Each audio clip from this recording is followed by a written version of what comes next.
اس نے کہا روم کے بادشاہ نے، بندہ ضائع کرنے والا نہیں، وزیر نے کہا بادشاہ سے، اس نے کہا کیا کریں؟ کچھ ایسا کریں کہ یہ معاذ اللہ ہمارے دین میں آ جائے۔ اور قرآن مجید نے واضح کہہ دیا ہے کہ یہودی اور عیسائی تم سے راضی نہیں ہو سکتے حتی تتبع ملتہم، جب تک کہ تم ان کے دین کی پیروی نہ کرو۔ ان کو کسی طریقے سے معاذ اللہ عیسائی بنایا جائے۔ تو بادشاہ کہنے لگا دو تین چیزیں ہیں جس سے کوئی بندہ بھی خریدا جا سکتا ہے، کر لیتے ہیں بات۔ نبی پاک علیہ السلام کی جو محبت ہے نا، وہ انسان کے لیے زندگی کو آسان کر دیتی ہے۔ حضور سے پیار ہوتا ہے نا تو بندہ نفرت کرنی ویسے ہی چھوڑ دیتا ہے۔ حضور سے پیار کرتا ہے، ہرس ہوس لالچ ویسے ہی نکل جاتا ہے۔ جب حضور سے محبت ہو جاتی ہے، نماز پڑھنا، درگزر کرنا، درود شریف پڑھنا، قرآن پاک پڑھنا، دین کی خدمت کرنا، حتیٰ کہ جان دینا بھی آسان ہو جاتا ہے۔ نبی پاک علیہ الصلوۃ والسلام کی محبت انسان کو کبھی بھی پریشان نہیں ہونے دیتی، الجھنے نہیں دیتی، تازہ دم رکھتا ہے حضور کا پیار۔ شرط یہ ہے کہ محبت صحیح ہو، اصلی ہو، باطن میں ہو۔ یہ آپ کو آپ کے ذہن کے اندر کبھی بھی کسی بدبو کو نہیں آنے دے گی، طبیعت کو تازہ دم رکھے گی، سکون میں رہیں گی۔ لیکن نبی پاک علیہ السلام کی محبت کے کچھ تقاضے ہیں، ان تقاضوں کو سمجھنا پڑے گا۔ بالخصوص امت اس وقت جس جگہ پہ کھڑی ہے، آپ دیکھیں کہ اتنی بربریت اور اس جیتے جاگتے دیکھتے ماحول میں کہ جس میں ہر چیز کیمرے کی آنکھ دیکھ رہی ہے، اس میں اس قدر زیادہ اسرائیل کی جارحیت، اس کے جواب میں دو تین تازیانے ہیں وہ سمجھنے والے۔ ایک ہے کہ میں کوئی جذباتی بات کروں گا، آپ اس کی تائید کر دیں گے۔ ایک ہے کہ پہلوؤں پر غور کرنے کا وقت ہے کہ اتنے کٹھن ماحول میں بھی اگر مسلم امہ کے لیڈر بیدار نہیں ہو رہے تو آپ کو پس منظر سمجھنا پڑے گا کہ ہم نے نبی پاک کی محبت کے تقاضوں کو نہیں سمجھا۔ حضور سے محبت ہے نا تو پھر نبی پاک کو تو سادہ طرز زندگی پسند ہے، حضور کو تو پسند نہیں ہے۔ اللہ کے محبوب نے تو دعا مانگ کے فقیری لی اللہ تعالیٰ سے۔ آپ کو پتہ ہے جب بندہ بہت زیادہ آسانیوں میں چلا جاتا ہے، بہت زیادہ اس کے پاس سہولیات ہو جاتی ہیں، اس کا مرنے کو دل نہیں کرتا۔ خود نبی پاک علیہ السلام نے فرمایا قیامت کے قریب کافر تم پر جھپٹیں گے جس طرح بھوکے لوگ کھانے پر جھپٹتے۔ حضور کیوں، ہم تھوڑے ہوں گے؟ فرمایا نہیں، تمہیں دنیا سے محبت ہو جائے گی اور موت تمہیں بری لگے گی۔ اتنے بڑے بڑے بنگلے، عالی شان محلات، کس کا چھوڑ کے مرنے کو جی چاہتا ہے معاذ۔ نبی پاک کی محبت کا تقاضا سمجھو، ایسا نہیں کہ وہاں دولت آئی نہیں۔ حضور تو فرماتے ہیں کہ اللہ نے خزانوں کی کنجیاں میرے ہاتھ میں رکھ دی ہیں، لیکن میں نے عرض کیا مالک ایک وقت روٹی دینا اور ایک وقت کا فاقہ دینا۔ کنجیاں خزانوں کی اللہ نے دی۔ جب تک آپ اپنا طرز زندگی، یہ جو بہت دنیا کا پیار ہے نا، بہت زیادہ مرنے کی ہرس، یہ بہت زیادہ جینے کی ہرس، تو اللہ تعالیٰ نے قرآن پاک میں یہودیوں کا طریقہ بیان کیا کہ وہ کبھی مرنے کی تمنا نہیں کریں کیونکہ جینے کی ہرس رکھتے ہیں۔ نبی پاک علیہ السلام کے غلاموں، طرز زندگی جب تک سادہ نہیں ہوتا اور جب تک یہ دنیا کے جھمیلوں سے کسی کو دولت دے کر پیچھے کر دیا جاتا ہے، کسی کو عہدہ دے کر چپ کرا دیا جاتا ہے، کسی کو اقتدار دے کر چپ کرا دیا جاتا ہے، رسول اللہ صلی اللہ علیہ وسلم کے سچے غلام انہیں ایک بات کی سمجھ آ گئی تھی کہ ہمیں ہمارے رب نے کہا ہے قل ان کنتم تحبون اللہ فاتبعونی یحببکم اللہ۔ اے محبوب آپ ان سے فرما دیں اگر رب سے محبت کرنا چاہتے ہیں تو آپ کی پیروی کریں، اللہ خود ان سے محبت فرمائے گا۔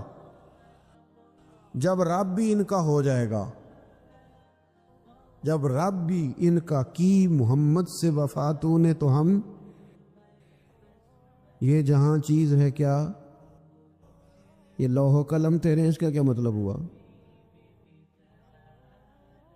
لوح و قلم، قلم لکھتی ہے نا تقدیریں، مقدر فیصلے، تو لوح و قلم تیرے ہیں، اس کا مطلب یہ ہے کہ پھر رب کریم تیرے اوپر فضل کرے گا، اور وہ جن فیصلوں کی امت کو دیانت سے چاہت ہے، اللہ اپنے فضل سے وہ فیصلے فرمائے گا۔ جب تک زندگی حضور کی غلامی کی طرف نہیں جاتی، وہ اللہ تعالیٰ کی تائید نہیں پاتی۔ حضرت عبداللہ ابن حذافہ رضی اللہ تعالیٰ عنہ کو رومیوں نے قید کر لیا تھا، اور جب رومی آپ کو قید کر رہے تھے، پکڑ رہے تھے، جنگ میں کچھ موڑ ایسا آ گیا کہ بظاہر مسلمانوں کے قدم پیچھے ہٹ رہے تھے۔ 1000 آدمی نے، 100 آدمی نے مل کے آپ کے گرد گھیرا ڈالا اور بڑی مشکل سے آپ کو گرفتار کیا۔ جب بادشاہ کے سامنے لے گئے نا، تو بادشاہ سے اس کا سپہ سالار کہنے لگا کہ بندہ ضائع کرنے والا نہیں۔ یہ بات سمجھیں آپ، ہماری طبیعت کے مطابق جو بندہ پورا نہیں اترتا ہم ضائع کر دیتے ہیں۔ حالانکہ اگر آپ کو مخالف صف میں بندہ کام کا نظر آئے تو آپ غور فرمائیں کہ یہ ہمارے قافلہ محبت میں کیسے شامل ہو سکتا ہے، اس کے لیے جد و جہد کریں تاکہ اس سے کام لیا جا سکے۔ اس نے کہا روم کے بادشاہ نے بندہ ضائع کرنے والا نہیں، وزیر نے کہا بادشاہ سے، اس نے کہا کیا کریں؟ کچھ ایسا کریں کہ یہ معاذ اللہ ہمارے دین میں آ جائے۔ اور قرآن مجید نے واضح کہہ دیا ہے کہ یہودی اور عیسائی تم سے راضی نہیں ہو سکتے حتی تتبع ملتہم، جب تک کہ تم ان کے دین کی پیروی نہ کرو۔ ان کو کسی طریقے سے معاذ اللہ عیسائی بنایا جائے۔ تو بادشاہ کہنے لگا 2-3 چیزیں ہیں جس سے کوئی بندہ بھی خریدا جا سکتا ہے، کر لیتے ہیں بات۔ اس نے سب سے پہلے حضرت عبداللہ ابن حذافہ سے کہا کہ جتنے پیسے آپ کہیں گے آپ کو ملیں گے، آپ اس دین میں آ جائیں معاذ اللہ۔ تو حضرت عبداللہ ابن حذافہ نا، کچھ لوگ بڑے سیانے ہوتے ہیں، بردبار ہوتے ہیں، بعض باتوں پر غصہ نہیں کرتے، ہنستے۔ حضرت عبداللہ ابن حذافہ ہنس پڑے، فرمانے لگے تجھے کس نے بادشاہ بنایا؟ تو بڑا بیوقوف آدمی ہے۔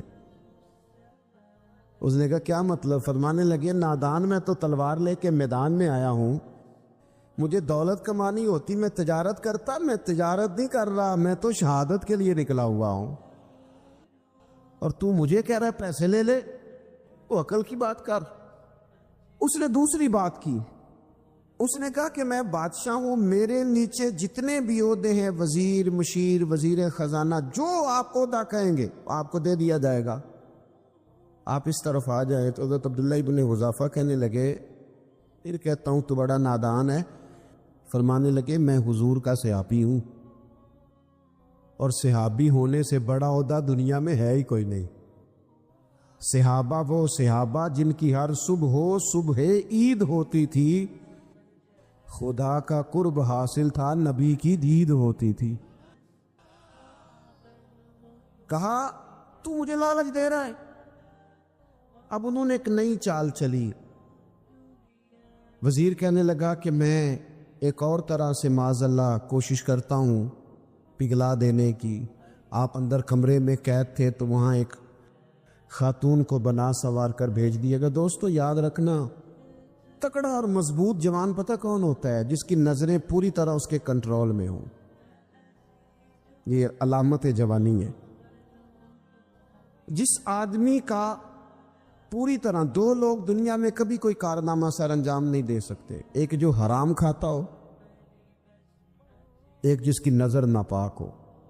محمد بن قاسم جب یہاں آئے تھے نا، تو ایک دن بڑے پریشان تھے، تو ایک بزرگ کہنے لگے آپ کیوں پریشان ہیں؟ کہنے لگے راجہ دہر سے مقابلہ ہے، اور ہماری فوج تو سندھ کے رستے بھی نہیں جانتی، زبان بھی نہیں جانتی، لڑیں گے کیسے؟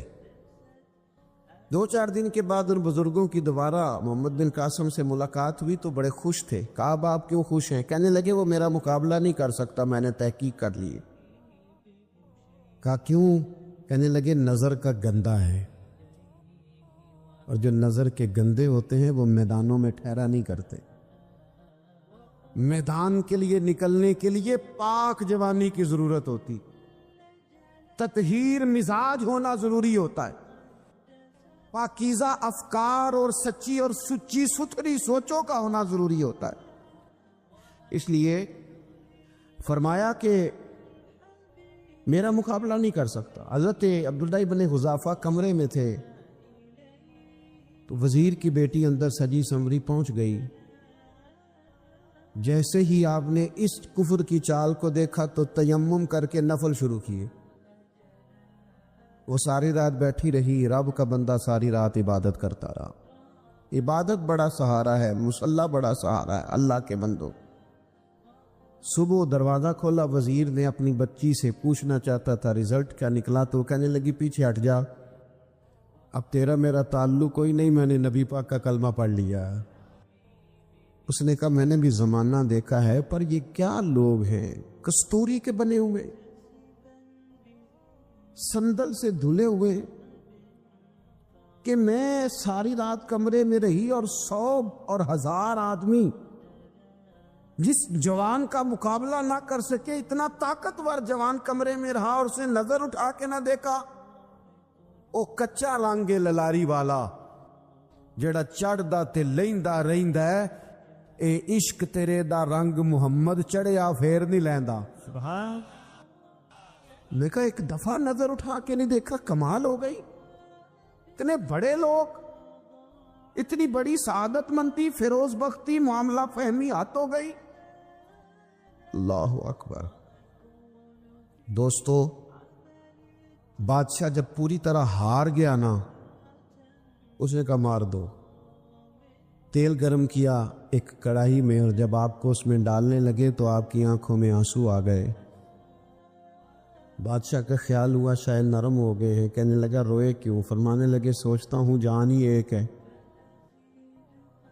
کتنا مزہ ہے اس کی راہ میں جان دینے کا، کتنی لذت ہے اس کے نام پر مرنے میں، کتنا لطف ہے. جے تو چڑھیا اتے دار بھی نہیں، تے جے تو وکیا عشق بازار بھی نہیں، تے ایڈا سستا سودا پیار بھی نہیں، تے ایڈا سستا لبدا یار بھی نہیں. کئی جنگل گانے پیندے نہیں، کئی دوزخ لنگنے پیندے نہیں، جے وہ اس ملوں بھی مل جاوے، ایدوں سستا ہور بپار بھی نہیں.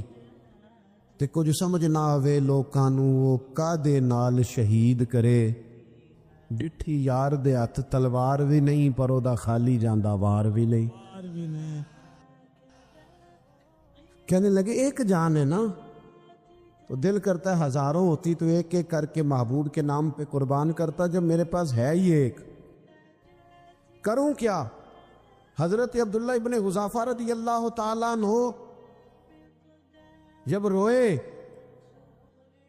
اور بادشاہ نے یہ بات سنی تو بادشاہ اٹھ کے کھڑا ہو گیا. سارے وزیروں مشیروں کو کہنے لگا تم نے کہا تھا نا بندہ ضائع کرنے والا نہیں، یہ بھی ضائع کرنے والا نہیں. کہنے لگا میرا ماتھا چومو، تم جیسے لوگوں کو قتل نہیں کرنا چاہیے، آزاد کرنا چاہیے. عزیز، اپنی زندگی سے نا یہ بہت زیادہ ہرس، ہوس، طمع، اور یہ کسی بات کی بھی ہو، ہرس صرف پیسوں کی نہیں ہوتی، شہرت کی بھی ہوتی ہے. یہ بیماری انسان کو اقتدار کی بھی ہوتی ہے، تعریف کی بھی بیماری ہوتی، یہ سارے نقص ہوتے ہیں لوگوں.